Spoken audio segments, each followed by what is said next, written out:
राज्य मंत्री आशीष जायसवाल ने उदय सामंत की मंत्री पद की मांग को बिल्कुल जायज बताया। उन्होंने कहा, भरत गोगावले मंत्री है, वरिष्ठ विधायक भी है और जिस जिले से है वह शिवसेना के 3 विधायक है। ऐसे में उदय सामंत की मांग को पूरा समर्थन है। पलायन को लेकर जायसवाल ने कहा, मुझे इस बारे में जानकारी नहीं, लेकिन महायुति को जनता ने बहुमत दिया है और सभी दलों को एक दूसरे पर भरोसा रखते हुए काम करना चाहिए। ओबीसी आरक्षण पर बोले, किसने आरक्षण छीना और किसने वापस दिलाया ये जनता जानती है। कोर्ट में कौन मजबूती से लड़ा ये भी सबको पता है। हसन मुशर्रफ के बयान पर कहा, हर किसी को लगता है कि उनका नेता मुख्यमंत्री बने, इसमें कुछ गलत नहीं। वहीं राज ठाकरे को लेकर बोले, पहले युति हो जाए फिर आगे की बात करें।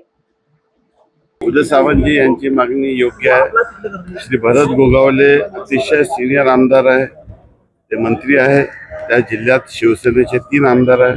त्यामुळे माननीय उदय सामंत यांनी केलेली मागणी योग्य आहे व त्यांच्या मागणीला आमचा सर्वांचा पाठिंबा आहे। मला असं वाटतं की या संदर्भामध्ये समन्वय समितीच्या बैठकीत चर्चा करून योग्य निर्णय करू। महाराष्ट्राच्या जनतेने महायुतीला खूप मोठा मॅन्डेट दिलेला आहे आणि खूप मोठा मॅन्डेट दिल्यामुळे आम्हाला देखील आमची सर्वांची 3 पक्षाची जबाबदारी आहे की एकमेकाला विश्वासात घेऊन एकमेकांची मन न दुखवता महाराष्ट्राच्या जनतेच्या हितासाठी आणि महाराष्ट्राच्या कल्याणासाठी आपण सर्वांनी मिळून काम करूया।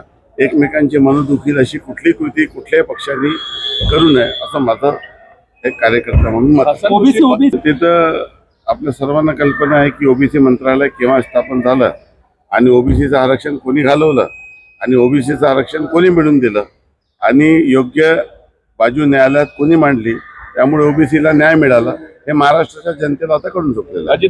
प्रत्येकाला त्यांच्या पक्षाचा नेता मुख्यमंत्री झाला पाहिजे असं वाटते, त्यात काही गैर नाही आणि ही मागणी कुठल्याही पक्षाच्या कार्यकर्त्यांनी करणं। राज ठाकरे म्हणतात पहिले युती तर करून द्या, नंतर पाहू, त्यांची युती होऊ द्या पहिले, मग पाहू।